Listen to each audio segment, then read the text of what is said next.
Welcome to Atin institute. ஆசிரியர் நண்பர்கள் அனைவருக்கும் வணக்கம். நம்ம எதிர்பார்த்துக்கிட்டு இருந்த ஆசிரியர் தகுதி தேர்வு டெட் எக்ஸாம் 2025க்கான நோட்டிஃபிகேஷன் இன்னைக்கு ஆகஸ்ட் 11ஆம் தேதி ரிலீஸ் பண்ணியிருக்காங்க. அப்ளிகேஷனுமே இன்னையிலேருந்தே ஸ்டார்ட் ஆகுது. நீங்கள் அப்ளை பண்ண ஆரம்பிச்சிடலாம். ஓகே, ஸோ அதை பற்றி தான் இந்த வீடியோவில் டீட்டெயிலாக பார்க்க போகிறோம். கவனிங்க. அதுக்கு முன்னாடி ஒரு ஜென்ரல் இன்ஸ்ட்ரக்ஷன் கொடுத்துறேன், கவனிச்சுக்கோங்க. ஆசிரியர் தகுதி தேர்வு இப்போ உடனே வந்துருச்சுன்னு பயப்பட வேணாம் யாருமே. ஏன்னா இது ஒரு எலிஜிபிலிட்டி எக்ஸாம், சரிங்களா? ஸோ ரொம்ப சிம்பிள். ஆனால் எக்ஸாமும் கொஞ்சம் கடுமையாக தான் இருக்கும். 150 கொஷினுக்கு நம்ம 82 எடுத்தால் போதும் பொதுவாக, சரிங்களா? ஜென்ரல் தவிர அவங்க மட்டும் தான் 90 அடிக்கணும். மற்றவங்களாம் 82ன்றப்ப 2 சப்ஜெக்டை படித்தா கூட பாஸ் பண்ண முடியும். ஆனால் அந்த 2 சப்ஜெக்டை அட்ட படிக்கணும். ஸோ அந்த லெவலுக்கு இருக்கும். ஸோ கேள்விகள் எப்பயுமே இந்த சப்ஜெக்ட் வைஸ் அதுதான் கஷ்டமே தவிர நம்ம எல்லாத்தையும் படித்தா பாஸ் பண்ண முடியாது. செலக்ட் பண்ணி ஒரு 2வது கிளியராக படித்தா தான் பாஸ் பண்ண முடியும். ஸோ இதை பற்றி எல்லாமே நம்ம சேனலில் அப்டேட் பண்ணுவோம். எப்படி படிக்கிறது, என்ன பண்ணுறது அப்படின்றத டீட்டெயில்ஸ் எல்லாமே அப்டேட் பண்ணுவோம். அதே மாதிரி கிளாஸஸ்மே நம்ம அப்டேட் பண்ணுவோம், சரிங்களா? ஸோ ஃப்ரீ கிளாஸஸாக சேனல்லே நம்ம நிறையா அப்டேட் பண்ணுவோம், சரிங்களா? நம்ம அதை பார்த்து நீங்கள் ஃபாலோ பண்ணி படிச்சுக்க முடியும். ஸோ ஆசிரியர் தகுதி தேர்வுக்கு தாராளமாக இந்த நாட்கள்ன்றது ரொம்ப தாராளமாக போதும். அதனால் பயப்பட தேவையில்லை, சரிங்களா? ஓகே, பொதுவாக கவனிங்க. போன இயர்ல இருந்து பிஎட் அதாவது பேப்பர் 1 டெட் எக்ஸாமை பொறுத்தளவில் பேப்பர் 1 அண்ட் பேப்பர் 2ன்னு 2 இருக்கு. Okay, paper 2. ஸோ இது யாருக்கு பேப்பர் 1 யாருன்னா டிடிஎட் முடிச்சவங்க, அதாவது டீச்சர் ட்ரைனிங் 12th ஸ்டாண்டர்ட் முடிச்சதுக்கு அப்புறமா 2 வருஷம் டீச்சர் ட்ரைனிங் முடிச்சிருப்பீங்க, diploma in teacher education. Okay, so teacher எஜுகேஷனில் டிப்ளமோ முடித்தவங்க ஸோ பேப்பர் 1 எழுத முடியும். பேப்பர் 2 காரவங்க, அதாவது பிஎட் முடித்தவங்க, ஒரு யூஜி டிகிரி முடிச்சதுக்கு அப்புறமா பிஎட் முடிச்சிருப்பாங்க இல்லையா, அவங்க பேப்பர் 2 எழுதலாம். ஸோ பிஎட் முடித்தவங்க போன டெட் எக்ஸாம் பேப்பர் 1 எழுதுறதுக்கான ஆப்ஷன் கொடுத்துருந்தாங்க. ஸோ அதை இடையிலேயே ஒரு ஜிஓ பாஸ் பண்ணி ஒரு கோர்ட் கேஸ் ஆகி என்ன பண்ணிடுச்சு, பிஎட் முடித்தவங்க பேப்பர் 1க்கு எலிஜிபிள் இல்லை அப்படின்னு சொல்லிட்டாங்க. ஸோ அப்போ டிடிஎட் முடிச்சிருந்தா பேப்பர் 1, பிஎட் முடிச்சவங்க பேப்பர் 2 எழுதலாம். ஸோ இதை புரிஞ்சுக்கோங்க. ஓகே, அதே மாதிரி டிடிஎட் முடிச்சவங்க பேப்பர் 2வும் டைரக்டா எழுதிக்கலாம். ஆனால் இது போஸ்டிங்கான்னு கேட்டால் இல்லை. நல்லா புரிஞ்சுக்கோங்க. டிடிஎட் முடிச்சவங்க பேப்பர் 2 எழுதிக்கலாம். ஸோ இது ஃபியூச்சரில் உங்களுக்கு எக்ஸ்பீரியன்ஸ், அதாவது பேப்பர் 1ல் நீங்கள் டீச்சராக போயிட்டீங்க 1 to 5க்கு அடுத்து உங்களோட ப்ரொமோஷன் இது எல்லாத்துக்குமே யூஸ் ஆகும். அதனால் அலோவ் பண்ணுறாங்க, நீங்கள் பேப்பர் 2 எழுதிக்கலாம். ஸோ ஆனால் பொதுவாக பிஎட் முடித்தவங்க பேப்பர் 2 எழுதணும். ஓகே, சரி, கவனிங்க. டெட் எக்ஸாம்ன்றது ஒரு எலிஜிபிலிட்டி தான். ஸோ பேப்பர் 1 பேப்பர் 2 யாராக இருந்தாலும் ஸோ நல்லா புரிஞ்சுக்கோங்க, எலிஜிபிலிட்டி மட்டும்தான். இதை வச்சு உங்களுக்கு போஸ்டிங் போட போகிறது இல்லை. ஸோ நீங்கள் 82 எடுத்து பாஸ் பண்ணாலும் சரி, 150 எடுத்து பாஸ் பண்ணாலும் சரி, எல்லாம் ஒன்று தான். ஸோ ஜஸ்ட்டு பாஸ்டுன்னு ஒரு சர்டிஃபிகேட் கொடுப்பாங்க. அடுத்த லெவல் இன்னொரு எக்ஸாம் இருக்கு இல்லையா, அப்பாயின்மெண்ட் எக்ஸாம். ஸோ இவங்களுக்கு அப்பாயின்மெண்ட் இந்த எலிஜிபிலிட்டி பாஸ் பண்ணால் போதும், இது லைஃப் டைம். ஓகே, நல்லா புரிஞ்சுக்கோங்க. டெட்டுன்றது லைஃப் டைம். எப்படி நீங்கள் பிஎட் பண்ணி ஒரு சர்டிஃபிகேட் வச்சுருக்கீங்க இல்லையா, அதே மாதிரி இது பாஸ் பண்ணி வச்சுக்கிறணும். ஒரு தடவை பாஸ் பண்ணால் போதும், திரும்ப எழுத வேண்டிய அவசியம் இல்லை. புரிஞ்சுக்கிட்டீங்களா? திரும்ப சொல்கிறேன், ஒரு தடவை பாஸ் பண்ணால் போதும், திரும்ப எழுத வேண்டிய அவசியம் இல்லை. போன தடவை பாஸ் பண்ணவங்க இப்போ எழுத தேவையில்லை. Okay, so lifetime certificate. அந்த சர்டிஃபிகேட்டை நீங்கள் எப்படி DTEd certificate, BEd certificate, 10th mark sheet மாதிரி இதை ஒரு சர்டிஃபிகேட்டாக வச்சுக்கிறலாம். ஸோ இதை வச்சு என்ன பண்ண முடியும் அப்படின்னா, இதுக்கான அப்பாயின்மெண்ட் எக்ஸாம் பேப்பர் 1 இருந்தால் எஸ்ஜிடி, செகண்டரி கிரேட் டீச்சர் அப்படின்னு சொல்லுவாங்க. ஸோ அதுக்கு அப்பாயின்மெண்ட் எக்ஸாம் நடக்கும். ஸோ அந்த எக்ஸாமுக்கு அப்ளை பண்ணணும்னா இதை பாஸ் பண்ணவங்க மட்டும்தான் அப்ளை பண்ணணும். அதே மாதிரி பிஎட் முடிச்சவங்களுக்கு யூஜிடிஆர்பி, பிடி அசிஸ்டன்ட் சொல்லுவாங்க. ஸோ அதை தான் நம்ம யூஜிடிஆர்பி எக்ஸாம் சொல்லுவோம். ஸோ இதுதான் அப்பாயின்மெண்ட் எக்ஸாம். இது எழுதணும் அப்படின்னா நீங்கள் பேப்பர் 2ல் டெட்டு பாஸ் பண்ணியிருக்கணும். ஸோ இவ்வளோதான். ஓகே, இதை புரிஞ்சுக்கோங்க. ரைட், இப்போ நம்ம அப்ளிகேஷன் போவோம், கவனிங்க.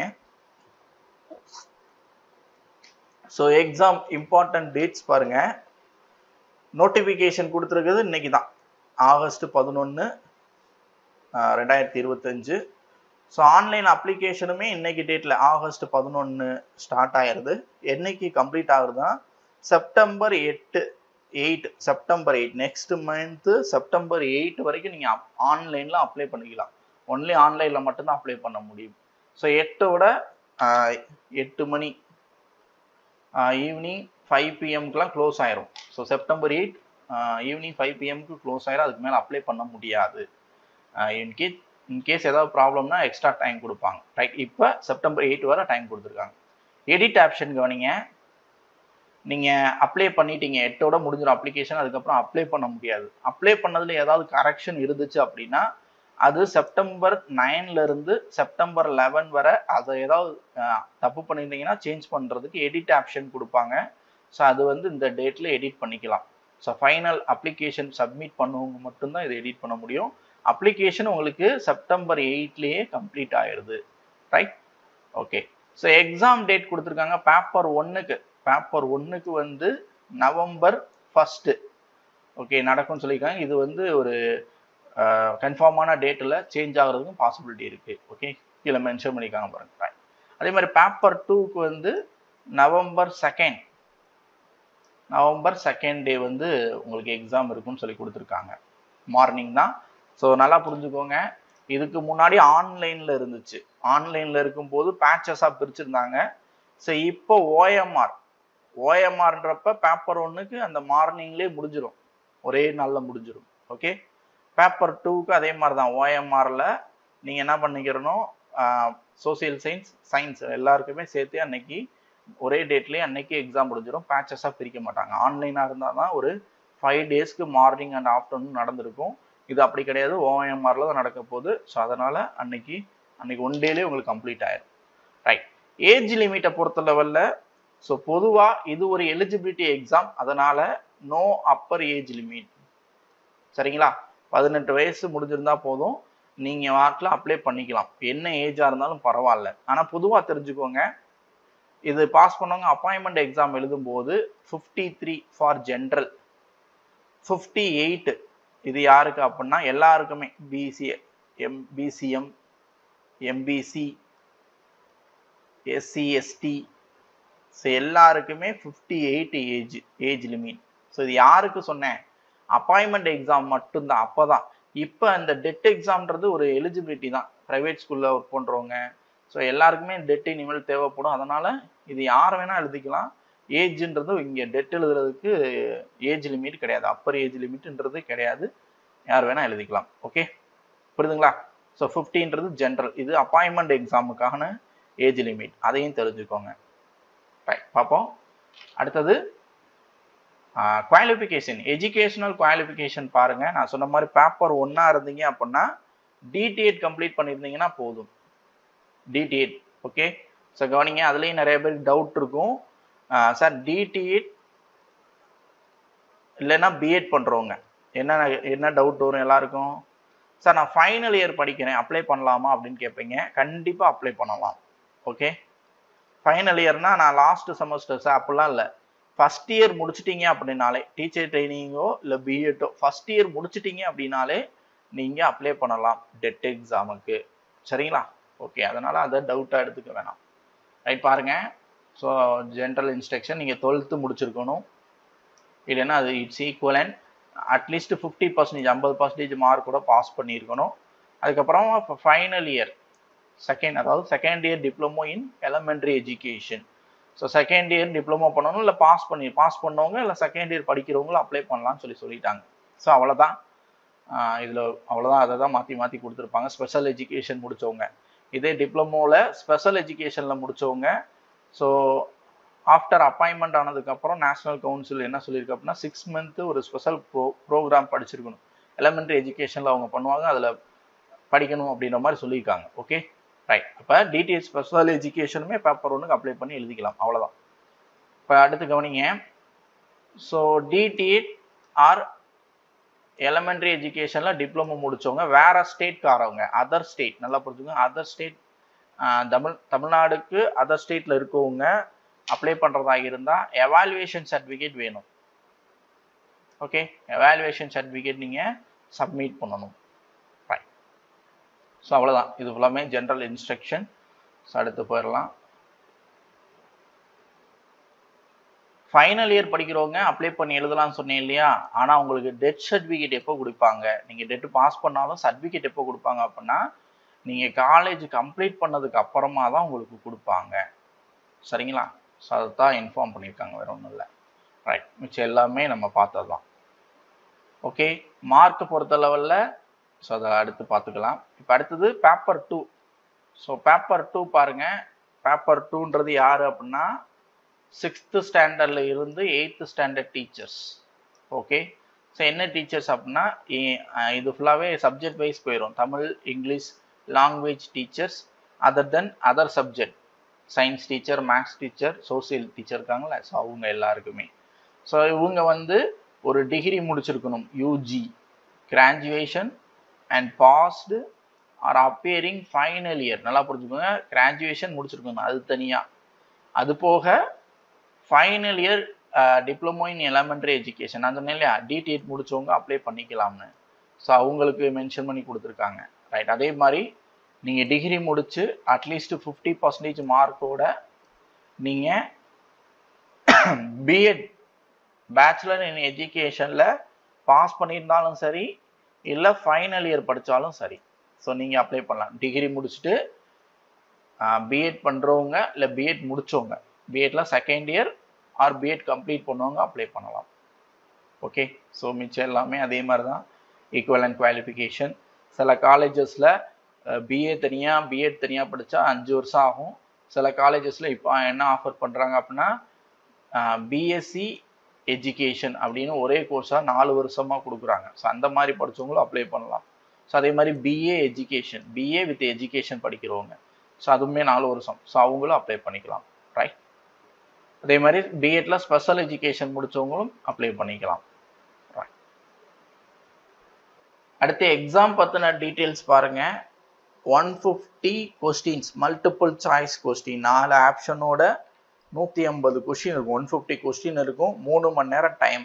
தமிழ் எலிஜிபிலிட்டிலாம் இங்கே இல்லை. அப்பாயின்மெண்ட் எக்ஸாமில் தான் தமிழ் எலிஜிபிலிட்டி. இங்கே தமிழ் எலிஜிபிலிட்டிலாம் கிடையாது. ஒன்லி 150 கொஸ்டின் டேரெக்டாக உங்களுக்கு ஆப்ஷன் பேஸில் இருக்கும்.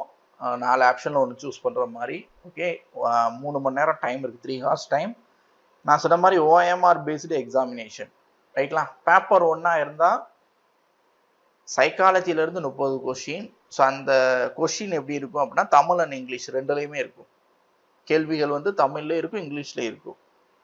ரைட், பேப்பர் 1 லாங்குவேஜை பொறுத்த லெவலில் சரிங்களா. லாங்குவேஜ் 1 வந்து தமிழ்னா பொதுவாக நம்ம தமிழ்நாட்டில் தமிழ் தான் 30 கொஸ்டின். நல்லா புரிஞ்சுக்கோங்க, psychology 30 question, Tamil 30 question. Other state பக்கத்தில் இருக்கவங்க தெலுங்கு படிச்சிருப்பீங்க, அவங்க மலையாளம், கன்னடம், ஸோ அவங்களுக்கு அவங்க லாங்குவேஜ் 30 கொஸ்டின் கேட்பாங்க. பார்ட் 2 இங்கிலீஷ் வந்து காமன் எல்லாருக்குமே சரிங்களா, அவங்க 30 கொஸ்டின். ஸோ நல்லா புரிஞ்சுக்கோங்க, இந்த psychology, English, mathematics and environmental studies வந்து எல்லாருக்குமே காமன். இந்த பார்ட் 1 லாங்குவேஜ் மட்டும் அதர் ஸ்டேட்காரவங்க மட்டும் இந்த தெலுங்கு, மலையாளம் சூஸ் பண்ணுவீங்க. மிச்சப்படி எல்லாமே காமன். பார்ட் 2 இங்கிலீஷில் 30 கொஸ்டின். லாங்குவேஜஸை பொறுத்த லெவலில் உங்களுக்கு வந்து அந்தந்த லாங்குவேஜில் மட்டும்தான் கொஸ்டின் இருக்கும் சரிங்களா. ஆனால் அந்த சைக்காலஜி வந்து தமிழ், இங்கிலீஷில் இருக்கும். இப்போ மேத்தமெட்டிக்ஸில் கேள்வி கேட்குறாங்க, 30 கொஸ்டின் கேட்குறாங்க. ஸோ அதுவும் தமிழ், இங்கிலீஷில் இருக்கும். இப்போ என்விரான்மெண்டல் ஸ்டடீஸ் அதில் சயின்ஸ் மட்டும் 20 கொஸ்டின் இருக்கும், சோசியல் ஒரு 10 கொஸ்டின் வரை வரும் சரிங்களா. ஸோ அது வந்து ஒரு 30 கொஸ்டின் மொத்தம் கேட்பாங்க. ஸோ அதுவும் தமிழ் அண்ட் இங்கிலீஷில் இருக்கும். ஸோ மொத்தம் 150 கொஸ்டின். 150 கொஸ்டினுக்கு நீங்கள் எவ்வளோ எடுக்கணும்? 82 எடுக்கணும். ஸோ இதை பற்றி நான் அடுத்து சொல்கிறேன். ரைட், பார்ப்போம். ஸோ இதில் சைக்காலஜி மட்டும் பாருங்கள். 6 to 11 இயர்ஸ், 6லேருந்து 11 வயது குழந்தைகளுக்கான, 6 வயசுலேருந்து 11 வயது குழந்தைகளுக்கான எஜுகேஷன் பற்றி அந்த சைக்காலஜி கொஸ்டின்ஸ் இருக்கும். நீங்கள் DTETல படிச்சிருப்பீங்க. ஓகே, பார்ட் 1 லாங்குவேஜ் அவங்க லாங்குவேஜ், பார்ட் 2 இங்கிலீஷ் வந்து எலமெண்ட்ரிக்கு எப்படி இருக்கும், கம்யூனிகேஷன், அந்த பேஸ்டு 1 to 8th ஸ்டாண்டர்ட் வரை நீங்கள் ப்ரிப்பேர் பண்ணுற மாதிரி இருக்கும். ரைட், இதே மாதிரி mathematics and environmental studies, so அதே மாதிரி பின்னாடி கொடுத்துருப்பாங்க. ஸோ என்ன சப்ஜெக்ட் பார்ப்போம், கவனிங்க. ஸோ இங்கே கொடுத்துருக்காங்க பாருங்கள், இவங்க கிளாஸ் 1 to 5th டீச்சர் தான். ஆனால் அதில் கேட்கக்கூடிய கேள்விகள் எப்படி இருக்கும் அப்படின்னு சொல்கிறாங்கன்னா, பட் த டிஃபிகல்ட்டி லெவல் எந்த லெவலுக்கு இருக்கும் அப்படின்னா செகண்டரி ஸ்டேஜ். செகண்டரி ஸ்டேஜ்னா என்னது? 8th ஸ்டாண்டர்ட் வரை நீங்கள் நினைப்பீங்க, 10th ஸ்டாண்டர்ட் வரையும் அதுவுமே செகண்டரி ஸ்டேஜ் தான் சரிங்களா. ஸோ 10th ஸ்டாண்டர்ட் வரைக்குமே கேள்விகள் இருக்கும். பேப்பர் 1 பொறுத்த அளவில் 1 to 5th மட்டும் இல்லைங்க, 8th standard, minimum 8th standard வரை நீங்கள் படிக்கணும். பேப்பர் 1காரங்க நல்லா கவனிச்சுக்கோங்க, 1 to 8th படித்தா பாஸ் பண்ணிடலாம், போதும். பாஸ் பண்ணுறதுக்கு நம்ம இவ்வளோ படித்தா போதும். ஆனால் கேள்விகள் 9th 10thலையும் இருக்கும், அதை புரிஞ்சுக்கோங்க. ஸோ பேப்பர் ஒன்றுக்காரங்களுக்கு நம்ம சஜஸ்ட் பண்ணுறது எப்பயுமே நீங்கள் பேப்பர் 1 டெட்டுக்குன்னு தனியாக படிக்க தேவையில்லை. நீங்கள் என்ன நினச்சி படிக்கணும், எஸ்ஜிடி எக்ஸாம் பாஸ் பண்ணணும்னு நினச்சி படிக்கணும். ஸோ அது 10th லெவலில் ரொம்ப டஃப்பாக கேள்விகள் கேட்பாங்க. அதனால் நீங்கள் இப்போ இருந்தே ப்ரிப்பேர் பண்ணணும். சரிங்களா, இதே சப்ஜெக்ட்ஸ் தான். ஸோ அதனால் நீங்கள் இப்போ இருந்தே நல்லா டெப்த்தாக படிங்க. 10th ஸ்டாண்டர்ட் வரைக்கும் படிக்கணும். இப்போ நீங்கள் என்ன பண்ணுங்கன்னா, நான் சொன்ன மாதிரி 2 சப்ஜெக்ட் எடுத்து அதை அட்ட படிக்கணும். நல்லா புரிஞ்சுக்கோங்க, டெப்த்தாக படிக்கணும். அது போக ஒரு 2 சப்ஜெக்டை ஃபார்முலா கொஞ்சம் படிச்சுட்டு போனால் இதை டெட் எக்ஸாம் பாஸ் பண்ணிடுவீங்க. சரிங்களா, 2 சப்ஜெக்ட் நல்லா டெப்த்தாகவும் ஒரு 2 சப்ஜெக்டை மேலோட்டமாக படிச்சுட்டு போனாலே டெட் எக்ஸாம் பாஸ் பண்ணிடுவீங்க. ஆனால் எஸ்ஜிடியை பொறுத்தளவில் நீங்கள் வந்து என்ன பண்ணணும், அந்த பேப்பர் 1 டெட்டு பாஸ் பண்ணதுக்கப்புறம் எழுத போகிற அந்த எஸ்ஜிடியில் நீங்கள் ரொம்ப டிஃபிகல்ட்டாக இருக்கும். ஸோ அதில் கட் ஆஃப் நீங்கள் நல்லா எடுக்கணும் மார்க்கு. ஸோ அதுக்கேற்ற மாதிரி ப்ரிப்பேர் பண்ணணும். ஸோ மொத்தமாக இப்போ இருந்தே படிக்கிறதுக்கு ட்ரை பண்ணுங்கள். அடுத்தது பேப்பர் 2 பாருங்கள். பேப்பர் 2க்கு எப்படி இருக்கும் அப்படின்னா, அதே மாதிரி சைக்காலஜியில் 30 கொஷின், லாங்குவேஜ் உங்களோட ஃபர்ஸ்ட் லாங்குவேஜ்லேருந்து 30 கொஷின், தமிழில் 30, இங்கிலீஷில் 30. ஸோ எல்லாருக்குமே காமன். சரிங்களா, மொத்தம் 150 மார்க்கில் நல்லா புரிஞ்சுக்கோங்க, 150 கொஷினில். ஸோ இந்த 90 கேள்விகள் வந்து எல்லாருக்குமே காமன். எந்த 90? சைக்காலஜி, தமிழ், இங்கிலீஷ், இது காமன். 60 கொஷின், ரிமைனிங் 60 கொஷின் சப்ஜெக்டை பொறுத்து மாறும். எந்த டீச்சர் நீங்கள் மேக்ஸ் அண்ட் சயின்ஸ் டீச்சராக இருக்கீங்க, நீங்கள் சயின்ஸ் டீச்சராக இருந்தாலும் சரி, மேக்ஸ் டீச்சராக இருந்தாலும் சரி. ஸோ பிஎஸ்சி சயின்ஸ் மேஜர்னு அர்த்தம். ஓகே, ஸோ உங்களுக்கு அதுலேருந்து 60 கொஷின் வரும். அதாவது ஈச் 30, 30 மேக்ஸ் 30 சயின்ஸ் அப்படின்ற மாதிரி கேள்விகள் இருக்கும். மொத்தம் 60 கொஷின். சரிங்களா, இல்லை சார் நான் social science teacher sir, social சயின்ஸாக வரேன் சார் அப்படின்றவங்க, ஸோ நீங்கள் சோசியல் சயின்ஸ்லேருந்து 60 கொஷின் டைரெக்டாக கேட்பாங்க. மிச்ச சப்ஜெக்ட் இருக்கீங்களா, லாங்குவேஜ்காரவங்க, தமிழ் இங்கிலீஷ் லாங்குவேஜ்காரவங்க, உங்களுக்கு ஆப்ஷனல் கொடுத்துட்டாங்க. நீங்கள் என்ன எடுத்துக்கலாம், மேக்ஸ் அண்ட் சயின்ஸ் எடுத்துக்கலாம், இல்லை சோசியல் சயின்ஸ் எடுத்துக்கலாம். நீங்கள் 2ல் எது வேணால் எடுத்துக்கலாம். ஸோ இதுதான் மொத்தத்திலே டீச்சர்ஸ். புரியுதுங்களா, maths or science, maths and science தான் எடுக்கணும், 60 கொஷின். சோசியல் சயின்ஸ் டீச்சர் கண்டிப்பாக சோசியல் மட்டும்தான் எடுக்கணும், அதில் 60 கொஷின். இல்லை நான் Tamil sir, English sir, language teacher சார்னா உங்களுக்கு இது 2 ஆப்ஷனல். இது 2ல் நீங்கள் எதை வேணால் சூஸ் பண்ணிக்கலாம். புரியுதுங்களா, ரைட். ஸோ மொத்தம் 150 கொஷின். புரியுதுல, 90 கொஷின் காமன், இந்த 60 கொஷின் சப்ஜெக்டை பொறுத்து. ஸோ 150க்கு நீங்கள் எலிஜிபிலிட்டி பாஸ் பண்ணால் போதும். ஸோ அதே மாதிரி இங்கே பார்த்தீங்கன்னா சைக்காலஜி 11 வயதுலேருந்து 14 வயது குழந்தைகளுக்கான சைக்காலஜி சம்மந்தமான கேள்விகள் இருக்கும். லாங்குவேஜ் தமிழ், அதே மாதிரி தான் லாங்குவேஜ் 2 இங்கிலீஷும். ஸோ உங்களுக்கு 6th ஸ்டாண்டர்ட்லேருந்து 10th ஸ்டாண்டர்ட் வரை படிக்கிற மாதிரி இருக்கும். ரைட், அதே மாதிரி mathematics and science or social science. So 60 question கேட்பாங்க, அதுவுமே அதுக்கேற்ற மாதிரி இருக்கும். ரைட், பாருங்கள் இப்போ என்ன சொல்லியிருக்காங்க, இவங்க கிளாஸஸ் 6 to 8 டீச்சர்ஸ் தான். அப்போ 6 to 8 படித்தா போதுமானா கிடையாது. தேர் டிஃபிகல்ட்டி லெவல் எவ்வளோ இருக்கும் அப்படின்னா, ஹையர் செகண்டரினா தெரியல, சீனியர் செகண்டரி, அதாவது 11th 12th வரைக்கும் கேள்விகள் இருக்கும். அப்போ நான் 11th 12th வரை படிக்கணுமானா இல்லை. சரிங்களா, நல்லா புரிஞ்சுக்கோங்க, இது ஒரு எலிஜிபிலிட்டி, தகுதி தேர்வு மட்டும்தான். சரிங்களா, நான் சொன்ன மாதிரி ஏதாவது ஒரு 2 சப்ஜெக்டை டெப்த்தாக படிங்க. இப்போ தமிழ் மேக்ஸு அப்படின்னா 2 சப்ஜெக்டை மட்டும் அட்ட படிக்கணும். இப்போ தமிழை பொறுத்தளவு 12th வரை படிக்கணும், 6 to 12th வரை படிக்கணும். ஓகே, இங்கிலீஷை பொறுத்தளவில் 10th வரை நோட் பண்ணிக்கோங்க. தமிழ் லாங்குவேஜை பொறுத்தளவு இங்கே வேணால் நோட் பண்ணுவா, தமிழ் வந்து 10th வரை படித்தா, சாரி 12th வரை, 6thலேருந்து 12th வரைக்கும் படிக்கணும். கேள்விகள் இருக்கும். 11th 12thலேருந்து ஒரு 8 கொஷின் வரை வரும். 22 கொஷின் 10th ஸ்டாண்டர்டுக்குள்ளே வந்துடும். அந்த 8 கொஷின் 11th 12th கண்டிப்பாக இருக்குன்றதை தெரிஞ்சுக்கோங்க. தமிழ், இங்கிலீஷை பொறுத்தளவில் 6 to 10th போகும், 6 to 10th ஸ்டாண்டர்ட் போடும். அதே மாதிரி 11th 12thலேருந்து கிராமர்லேருந்து மட்டும் சரிங்களா ஒரு 4 கொஷின் வரை கேட்பாங்க. நீங்கள் 10th ஸ்டாண்டர்ட் வரை படித்தா போதும் இங்கிலீஷில். சைக்காலஜி காமன், நீங்கள் பிஎட்ல படித்தது, டிடிஎட்ல படித்தது படிச்சுக்கோங்க. ஸோ அதை மாற்றி சொல்லிட்டேன்னா, தமிழ் 6thலேருந்து 12th வரை, இங்கிலீஷ் 10th ஸ்டாண்டர்ட் வரை படித்தா போதும், 6 to 10th படித்தா போதும். மேக்ஸ் மேஜராக இருக்கீங்க, மேக்ஸ் அண்ட் சயின்ஸாக இருக்கீங்க அப்படின்னா மேக்ஸுமே 10th வரை படிங்க போதும். கண்டிப்பாக 10th வரை மட்டும் தான் கேள்வி. 30 கொஷினுமே 10th வரை தான் கேட்பாங்க. 6 to 10th. சரிங்களா? சயின்ஸை பொறுத்த லெவலில் நீங்கள் 10th வரை படிக்கிறதே பெரிய விஷயம். ஸோ 10th வரை படித்தா போதும். ஸோ கிட்டத்தட்ட 25 கொஷின் அடிச்சிடலாம். 10th தான் 25 கொஷின் வரும். ஒரு 24 கொஷின் வரை. ஒரு 5 to 6 கொஷின் மட்டும் 11th 12th கேட்பாங்க. அதை நீங்கள் படிக்கவே முடியாது. ஏன்னா அங்கிட்டு பிரிஞ்சிடும். பிசிக்ஸ் தனியாக, இங்கிலீஷ் கெமிஸ்ட்ரி தனியான்னு போயிடும். அதனால 10th வரை படித்தா போதும். சரிங்களா? ஸோ 24 கொஷின் நீங்கள் அடிக்கலாம். அங்கிட்டு 6 கொஷின் ஆப்ஷனில் அடிச்சுக்கோங்க. 10th வரை சயின்ஸ் டெப்த்தாக படிங்க. சோசியலை பொறுத்த லெவலில் சோசியல் சயின்ஸை சூஸ் பண்ணுறவங்க சோசியல் 60 கொஷினுங்க, தமிழ் 30 கொஷினுங்க. சோசியலும் தமிழும் ஒரே மாதிரி தான் இருக்கும். ஸோ இதை படித்தாலே பாஸ். இந்த 90 கேள்விகளுக்கு படித்தாலே பாஸ். இது யாரை சூஸ் பண்ணாலும் சரி. ஸோ இங்கிலீஷில் அது போக கிராமர் பார்த்தீங்கன்னா போதும். ஸோ இப்படி படிச்சிங்கனாலே ஈஸியாக பாஸ் பண்ணிடுவீங்க. ஓகே, சோசியலை மட்டும் படித்தாலே பாஸ் பண்ணிடலாம். அதை புரிஞ்சுக்கோங்க. ரைட், 150 கொஷின் 12th ஸ்டாண்டர்ட் வரைக்குமே கேள்வி இருக்குன்னு அவங்களே சொல்லிட்டாங்க. ரைட். ஸோ அதே மாதிரி மார்க்கை பொறுத்த லெவலில் 150 கேள்வி. 150 கேள்வியில் நம்ம எடுக்க வேண்டியது யாருன்னு பாருங்கள். SC, SCA, BC, BCM and MBC, DNC, அதே மாதிரி நம்ம மாற்றுத்திறனாளிகள். ஸோ இவங்க ஃபுல்லாகவே 55% எடுத்தால் போதும். அதாவது 82.5. ஸோ அதை 82 ரவுண்ட் அப் பண்ணிக்கலாம். 82 எடுத்தால் போதும். எஸ்டி இருக்காங்க இல்லையா, ஸோ அவங்க 60 மார்க் எடுத்தால் போதும். 40%. மொத்தம் 150ல் 60 கேள்விகள் சரியாக இருந்தால் போதும், பாஸ்.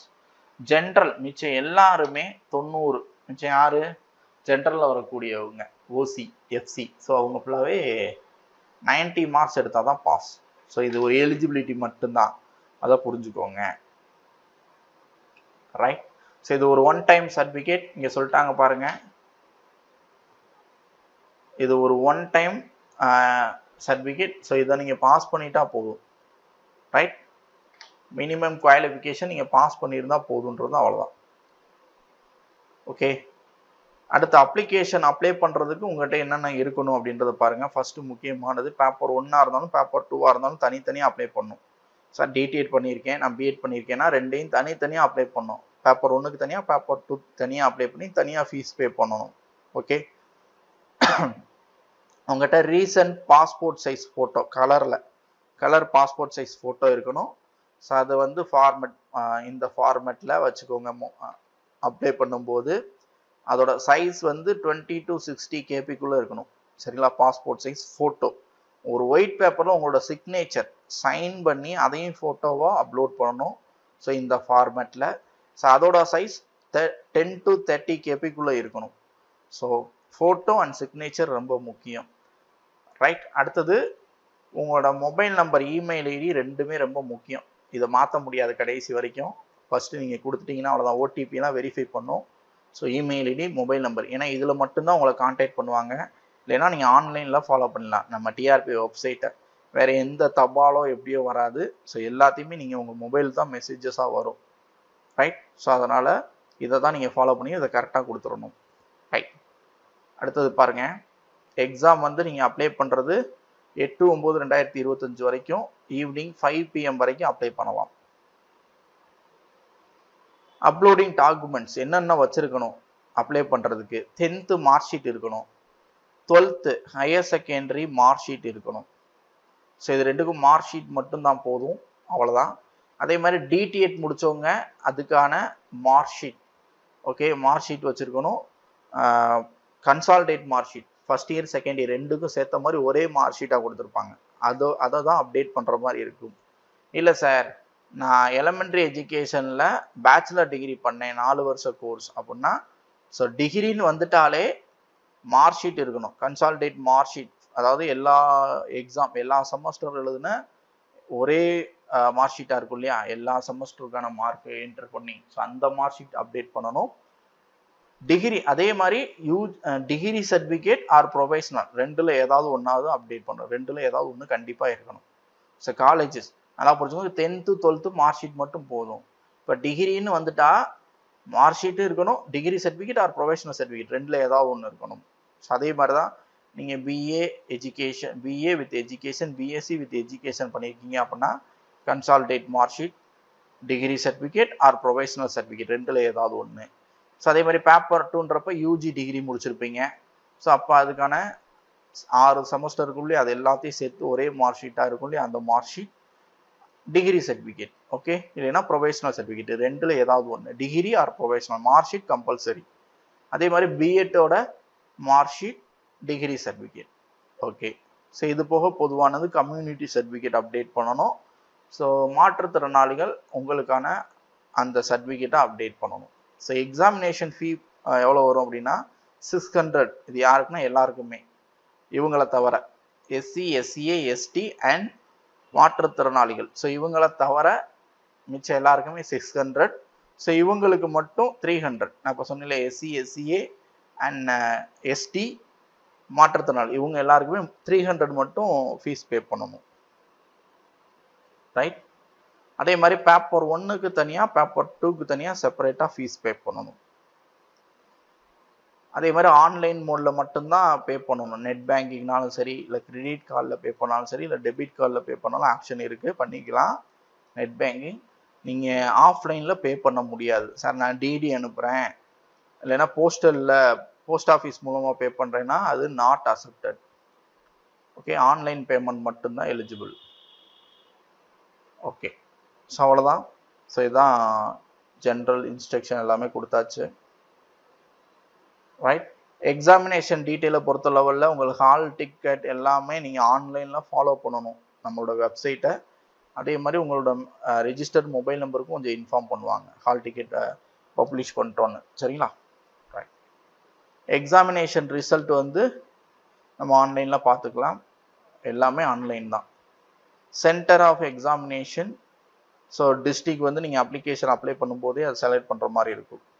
அடுத்து ஜென்ரல் இன்ஃபர்மேஷன் பாருங்கள். நான் ஆல்ரெடி சொன்ன மாதிரி ஓசி ஜென்ரல் கேட்டகரி மட்டும் 90 மார்க் எடுக்கணும். பேப்பர் 1ஆக இருந்தாலும் சரி, பேப்பர் 2ஆக இருந்தாலும் சரி. So SC SCA BC BCM MBC DNC அதே மாதிரி மாற்றுத்திறனாளி இவங்க எல்லாமே 82 மார்க் எடுத்தால் போதும். எஸ்டி மட்டும் 60 மார்க் எடுக்கணும். சரிங்களா? ரைட், அவ்வளோதான். ஸோ இவ்வளோதான் டெட் எக்ஸாமோட டீட்டெயில்ஸ். ஸோ இது ஒரு எலிஜிபிலிட்டி எக்ஸாம் மட்டும்தான், பாஸ் பண்ணுறது ரொம்ப ஈஸி. ஸோ இதை பற்றி நீங்கள் கவலைப்பட வேணாம். அப்ளை பண்ணிவிட்டு நான் சொன்ன மாதிரி ஒரு 2 சப்ஜெக்டை உண்மையிலே, ஏன்னா நீங்கள் இப்போ நீங்கள் நான் இப்போ எப்படி கேள்விகள் இருக்குன்னா அதை தெரிஞ்சுக்கோங்க. டெட்டை பொறுத்த லெவலில் இப்போ நீங்கள் பேப்பர் 2 எழுதுறீங்க. பேப்பர் 2 எழுதுறீங்க அப்படின்னா இப்போ தமிழ் இங்கிலீஷ் அதை விட்டுருவோம்.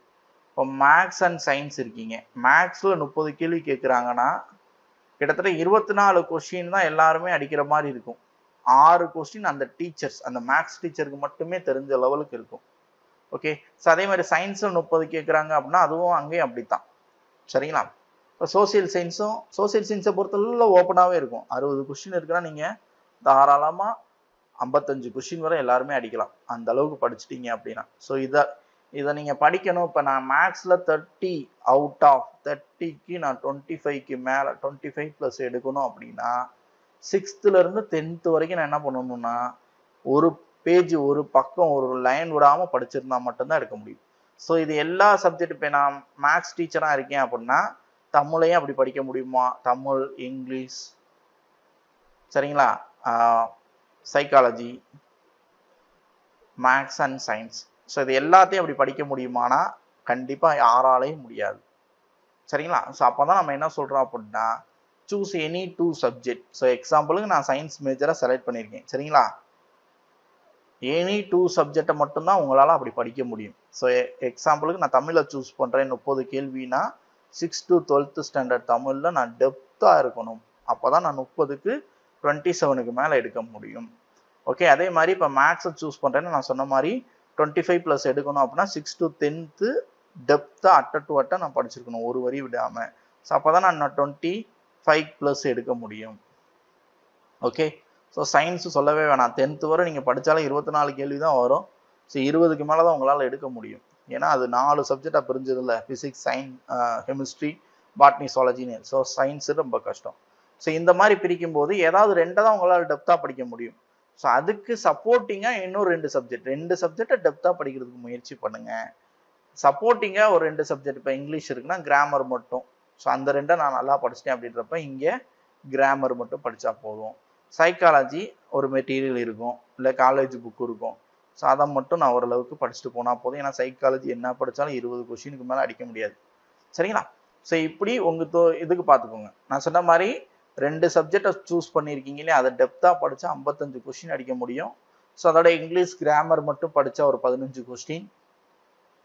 ஓகே, சைக்காலஜி சும்மா ஒரு மெட்டீரியல் வச்சு படிச்சிருக்கேன் அப்படின்னா அதில் ஒரு 15 கொஸ்டின். ஸோ இப்படி படித்தாலே உங்களால் ஈஸியாக 90க்கு மேலே எடுக்க முடியும். 85 90க்கு மேலே எடுக்க முடியும். ஸோ நல்லா புரிஞ்சுக்கோங்க. எல்லாத்தையுமே நான் ஃபுல்லாக படிக்கிறேன், டெப்த்தாக படிக்கிறேன்றவங்களால படிக்க முடியாது. ஸோ இந்த விஷயத்தை புரிஞ்சுக்கிட்டு உங்களோட ப்ரிப்பரேஷனை ஸ்டார்ட் பண்ணுங்கள். நம்ம சேனல்லையும் உங்களுக்கான எல்லா டீட்டெயிலுமே அப்டேட் பண்ணுவோம். ஃபாலோ பண்ணி ப்ரிப்பேர் பண்ணுங்கள். All the best. நல்லபடியாக படிங்க. தேங்க்யூ. வெயிட், எப்படி அப்ளை பண்ணுறது ஸ்டெப் பை ஸ்டெப்பாக ஒவ்வொரு டீட்டெயிலுமே நம்ம அடுத்தடுத்த வீடியோஸில் அப்டேட் பண்ணுறோம். எப்படி அப்டேட் பண்ணுறது, அப்ளிகேஷன் அப்ளை பண்ணுறது ஆன்லைனில் அப்படின்னு நம்ம வீடியோ போடுவோம். அதை பார்த்துட்டு நீங்கள் அப்ளிகேஷன் சப்மிட் பண்ணலாம். ஓகே, நல்லபடியாக படிங்க. All the best. தேங்க்யூ.